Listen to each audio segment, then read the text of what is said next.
ये जी हमारी कली शगुफ्ता हो चुकी है। देख सकते हैं बहुत ज़बरदस्त और बहुत प्यारे कलर में शगुफ्ता हुई है। बिस्मिल्लाहिर्रहमानिर्रहीम, अस्सलाम वालेकुम दोस्तों, मेरा नाम हकीम महबूब अख्तर है और आप देख रहे हैं मतबल अज़ीज़ का यूट्यूब चैनल। दोस्तों उम्मीद करता हूँ आप खैर वाफ़ियत से होंगे। आप लोगों से गुजारिश है कि अगर आप तबीब हैं तो ये वीडियो आपके लिए है। अगर आप गैर तबीब हैं तो आप वीडियो को छोड़ के जा सकते हैं, इस वीडियो से आपको फ़ायदा नहीं होने वाला। तो चलिए दोस्तों वीडियो को शुरू करते हैं। वीडियो को शुरू करने से पहले आप लोगों से गुजारिश है कि अगर आप मेरे चैनल पे नए हैं तो चैनल को सब्सक्राइब कर लें, वीडियो अच्छी लगे तो लाइक करें, शेयर करें। अगर आपका कोई सवाल हो तो आप कमेंट बॉक्स में सवाल पूछ सकते हैं। ये कली शगुफ्ता करने का तरीका है, उसकी अज्जा नोट कर लें। बहुत ही रेयर किस्म का नुस्खा है, आपको ऐसा नुस्खा पहले देखने में नहीं मिला होगा। इसकी अज्जा ही इसकी खासियत है और इसकी अज्जा का साफ़ होना, साले होना और सही होना ही इस नुस्खे की कामयाबी का असल राज है। तो उम्मीद करता हूँ कि साथी इसको समझ के इसी तरतीब पे बनाएंगे। ये कलमी शोरा है, इसके औज़ान को मैं लिख देता हूँ। कलमी शोरा आपको अच्छे वाला लेना है। ये गुलसुरख हैं, गुलाब के सूखे फूल, ये मेहंदी के पत्ते हैं। कलमी शोरा कलमी होना चाहिए, इस तरह की लंबी लंबी कलमों वाला असली कलमी शोरा होना चाहिए। ज़मीनी कलमी शोरा यही काम करता है, दूसरा नमक मिला कलमी शोरा काम नहीं करता। इसमें कली चाहिए, पत्थरे वाली कली ले लें या आप ईंट कली ले लें, कुछ भी चलेगा, सब कुछ चलेगा इसमें। इसके अंदर जो चीज़ और ज़्यादा ज़रूरी है वो कली का मुसफ़ा होना बहुत ज़रूरी है। एक आपने ये ग्रीन शाख पड़ी हुई देखी होगी, ये मदार की शाख है, आग की टहनी है। तो सबसे पहले हम कली को मुसफ़ा करते हैं, क्योंकि जिस धात को आप मुसफ़ा नहीं करते उसके अंदर कसाफ़त रह जाती है और वो कसाफ़त बाद में मसाइल पैदा कर सकती है, इसलिए पहले उसका मुसफ़ा होना ज़्यादा ज़रूरी है। तो सबसे पहले कली को हम गर्म कर लेते हैं। इस तरह का आपको एक चम्मच लेना है लोहे वाला, इसको आग पे गर्म करें, ये जल्दी पिघलने वाली है। कोई सी भी कली ले लें, कली पतरा ले लें, ईंट कली ले लें, कोई भी ले लें, कोई मुश्किल वाली बात नहीं है। ये हम 100 ग्राम कली बना रहे हैं, उसके लिए आपको 100 ग्राम कली चाहिए और 200 ग्राम कलमी शोरा चाहिए। 100 ग्राम गुलाब की पत्ती चाहिए आपको उस मुसफ़ा की हुई, और 100 ग्राम आपको मेहंदी के पत्ते चाहिए। लोग भंग वाला भी बनाते हैं, लेकिन वो बाज़ वक़्त भंग नहीं मिलती तो नहीं बनता। ठीक है, ये जो है ये आसान भी है और बनाना भी बहुत सिंपल है, इसका फ़ायदा भी रहता है। इसमें आपको एक शाख मदार की ज़रूर चाहिए, सब्ज़ रंग की टहनी, पत्ते हटा दें, उसको धो लें अच्छे से, वो इसमें यूज़ करेंगे। चम्मच के साथ इसको करना है, ख्याल कीजिएगा कि ये मेल्ट होने के बाद पानी की तरह हो जाती है, तो ये जहाँ गिरेगी वहाँ आंवला डाल देगी। ये हमने सरसों का तेल पहले गर्म कर लिया था, इसके अंदर इसको डालेंगे। गर्म इसलिए किया जाता है कि जब ठंडा तेल के अंदर आप डालें, ठंडे तेल के अंदर डालेंगे तो ये पटाखा करती है, जिसे छींटे पड़ सकते हैं, जल सकता है हाथ। ठीक है, तो एहतियात की ज़रूरत है थोड़ी सी। इसमें ऑयल को पहले हल्का सा गर्म कर लेंगे और इसको डालेंगे तो ये मेल्ट हो जाएगा, उसके अंदर जाके ठंडा होगा। ये देखिए टिकिया बन गई है और आप देख रहे हैं कि कदरे ये मुसफ़ा हो चुकी है, इसके अंदर शाइनिंग आ गई है, सफाई आ गई है। उसको फिर चम्मच के साथ निकाल लें और निकाल के फिर गर्म करें। आप देखेंगे कि जैसे हमने रखा है इसको तो ये मेल्ट होना शुरू हो जाएगी। ये आपको जो ज़र लगा हुआ नज़र आ रही है, सरसों का तेल है। ये अगर लगा रहे कोई मुश्किल वाली बात नहीं है, जल भी जाए तो कोई प्रॉब्लम नहीं है इसकी। सरसों के तेल में इसको ठंडा करना है आपने, कम से कम 3 मरतबा बुझाव देने हैं आपने। एहतियात के साथ कोशिश करनी है कि तेल ठंडा नहीं होना चाहिए, किसी स्टील के बर्तन में तेल होना चाहिए। तेल को पहले हल्का सा गर्म कर लें ताकि तेल के अंदर जो है ना वो टेम्परेचर उसका थोड़ा सा गर्म हो जाए, ताकि जब डालें इसको तो ये फटे ना। फटती है तो फिर ये पटाखा करती है और जिससे छींटे पड़ सकते हैं। गैर तबीब इसको ना बनाए, और जब भी बनाएं बहुत ज़्यादा एहतियात के साथ बनाएं। आपके इर्द गिर्द बच्चे नहीं होने चाहिए, आपका अकेले होना ज़रूरी है। इसको थोड़ा सा प्रेस करते हैं, ये आप देख रहे होंगे साइडों से मेल्ट होना शुरू हो गई है, पिघलना शुरू हो गई है कली, और ये बहुत ही ज़बरदस्त नुस्खा बनता है। ये वो नुस्खा है जो कि अक्सरी असरात रखता है। मैं अपने कोर्स में जो तिब्बी कोर्स करवाता हूँ उसमें बाकायदा इसको पढ़ाता हूँ, और ये उसी लिए बनाया है ताकि साथी और मेरे स्टूडेंट जो है इसको देख सकें, बना सकें।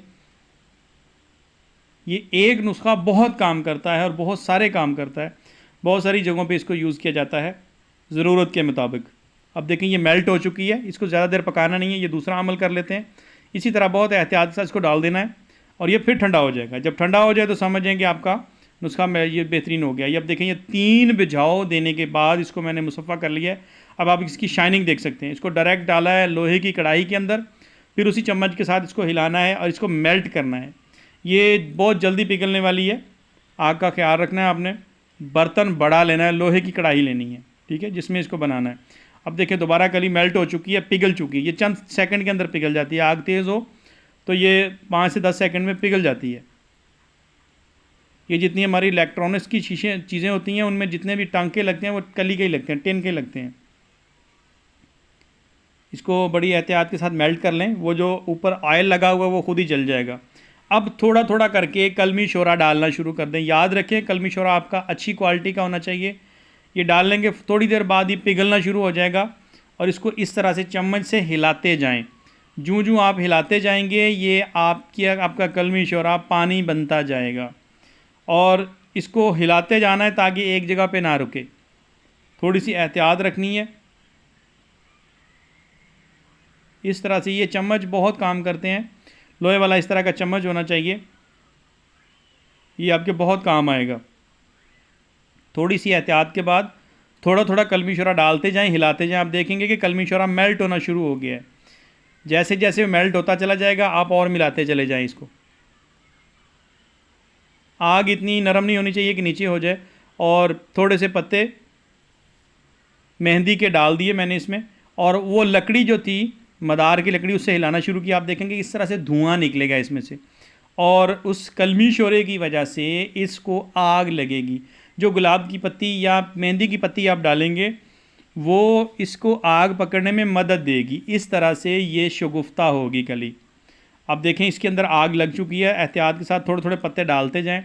ज़रूरी नहीं है कि आपने पहले गुलाब की पत्ती डालनी है या पहले आपने मेहंदी के पत्ते डालने हैं। आगे पीछे करके एक चुटकी उसकी डालते जाएं। पाउडर करने की भी ज़रूरत नहीं है, साफ़ होने चाहिए, बस लकड़ी वगैरह इसमें से पत्थर निकाल दें और इसको हिलाते जाएं। आप देखेंगे बिल्कुल इस तरह का मंज़र आएगा।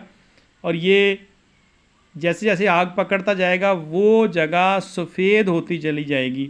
हमने उसको हिलाते जाना है तावक्ते इसके अंदर कुछ ज़र्रात बाकी ना रहें। कलमी शोरा थोड़ा थोड़ा डालते जाएं, हिलाते जाएं।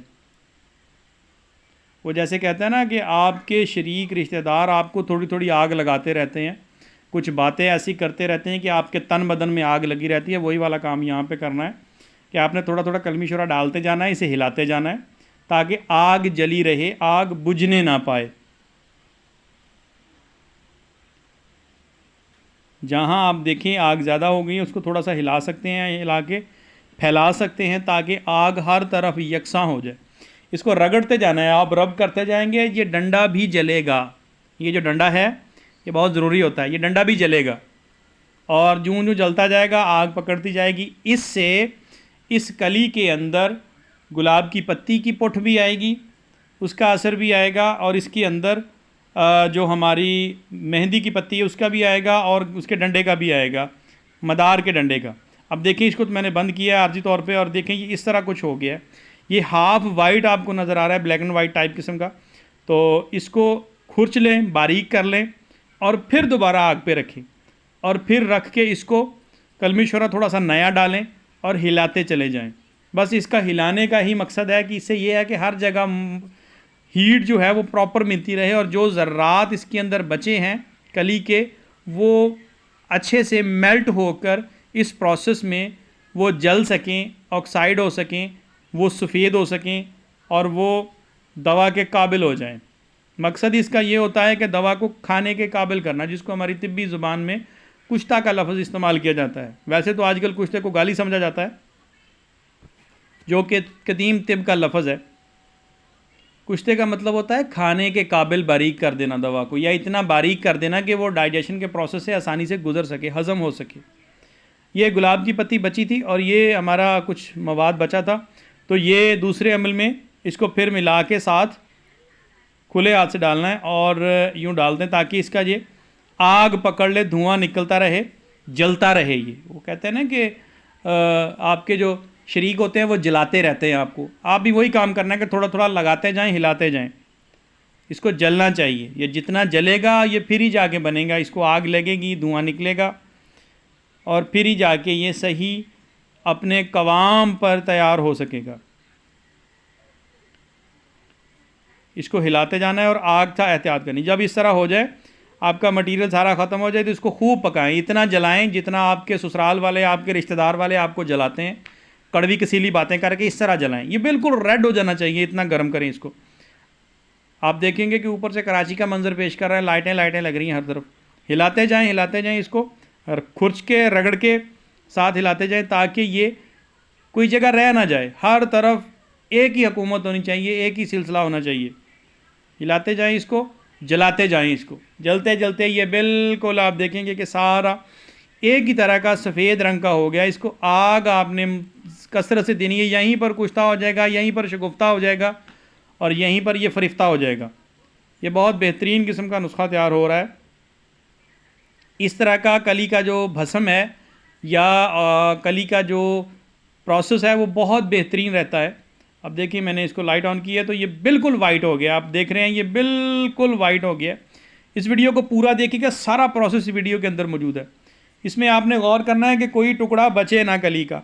जहाँ पर आपको कली का टुकड़ा बचे उसे हिला के आग के नीचे करें ताकि वो जल जाए, पिघल जाए और अपना प्रोसेस कंप्लीट करे। ये जी मुकम्मल हो गया हमारा नुस्खा और इसको आग से उतार के ठंडा कर लिया है, खुरच लिया है।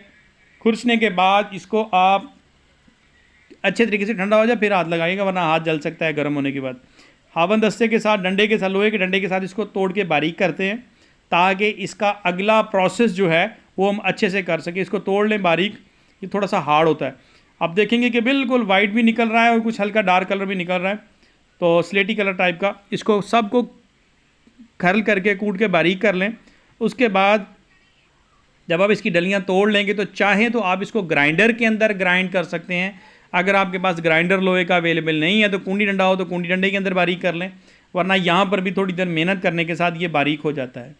ये बारीक करना बहुत ज़रूरी है ताकि हम अगला प्रोसेस जो है उसको कर सकें। अच्छा, इसमें एहतियात रखें। पहली बात तो ये है कि इसमें मुमकिन ही नहीं है कि कली के ज़र्रात आपको नज़र आएँ, लेकिन अगर कभी ऐसा हो कि आपको कली के कुछ मोटे दाने नज़र आते हैं तो उनको चुन कर अलग कर दें ताकि ये नाम उसमें मसला करे। अब इसको छान कर ग्राइंडर से ग्राइंड करके छान लिया है, जो मोटे को ज़र्रात थे वो अलग कर दिए। अब बेहतरीन पाउडर बचा है, लेकिन इस पाउडर के अंदर अभी कलमी शोरा सारे का सारा मौजूद है। संड होके उसको हमने धो के मुसफ़ा करके निकालना है। तो स्टील के बर्तन में पानी लिया और इसको डाल दिया, डाल के सारे को इसके अंदर पानी डाल दिया। आप देखेंगे कि पानी का रंग डार्क हो गया है क्योंकि इसके अंदर जो हमने मेहंदी जलाई थी उसकी राख भी मौजूद है, जो गुलाब की पत्ती जलाई थी उसकी राख भी मौजूद है और जो हमने मदार की लकड़ी जलाई थी उसकी भी राख मौजूद है। इसको चम्मच से हिलाएं, ये सारा हल हो जाएगा। जब आप देखें कि सारा हल हो गया है, ये डलियाँ इसकी ख़त्म हो गई हैं, टुकड़े इसके ख़त्म हो गए, इसके अंदर पानी डाल दें। अब देखें ये रात गुजरने के बाद फ़िल्टर हो चुका है, लेकिन पानी का कलर अभी डार्क है। तो इस तरह की नली लें पाइप की और इससे खींच के तो पानी सारे का सारा ऊपर से सक करके निकाल दें। जब आप पहला पानी निकालेंगे तो वो थोड़ा सा मैले कलर का होगा और इसके अंदर कलमी शोरे के साथ साथ जो आपकी मदार की लकड़ी की राख थी उसका भी नमक और राख शामिल होगी और जो आपका वो था पत्तियों वाला था उसमें भी शामिल होगा। अब देखिए ये दूसरी मरतबा पानी डाला है तो ये मुसफ़ा हो चुका है। जब तीसरी मरतबा डालेंगे तो ये और मुसफ़ा हो जाएगा। इसके बाद क्या करना है हमने कि पानी निकाल के इसको खुशक कर लेना है। वो आप धूप पे खुशक कर लें, आग पे खुशक कर लें, जैसे भी करें वो आपकी मर्ज़ी है। जब ये खुश्क हो जाएगा तो इस तरह आपको डलियों की शक्ल में मिलेगा। ये बहुत खस्ता किस्म की डलियाँ हैं, आप तो आसानी से टूट जाती हैं। अब इनको करना ये है कि इनको सारे को खुरच लें और खुरच के इस तरह का ग्राइंडर में कर लें या हावनदस्ते में कर लें, खरल में कर लें। इंतहाई बारीक और अच्छा किस्म का फ़ाइन पाउडर तैयार होगा। याद रखें कि ये कली तैयार हो चुकी है, शगुफ्ता हो चुकी है। अब इसको आप नुस्खा जात में इस्तेमाल कर सकते हैं और बाकी अपने मुरकबात में यूज़ कर सकते हैं। इस नुस्खे के क्या क्या फ़ायदे हैं वो आप लोगों को क्लासरूम में बताया जाएगा कि इनको कहाँ कहाँ इस्तेमाल करना है और किस जगह पर किस नुस्खे में कितनी मिकदार के अंदर इस्तेमाल करना और इसके क्या क्या फ़वाइद होंगे। उम्मीद करता हूँ कि आपको वीडियो अच्छी लगेगी और तमाम बातों की समझ आ गई होगी। अगर आपको वीडियो अच्छी लगी है तो लाइक करें, शेयर करें। अगर चैनल पर नए हैं तो चैनल को सब्सक्राइब करें। मिलते हैं किसी अगली वीडियो में, तब तक के लिए अल्लाह हाफिज़।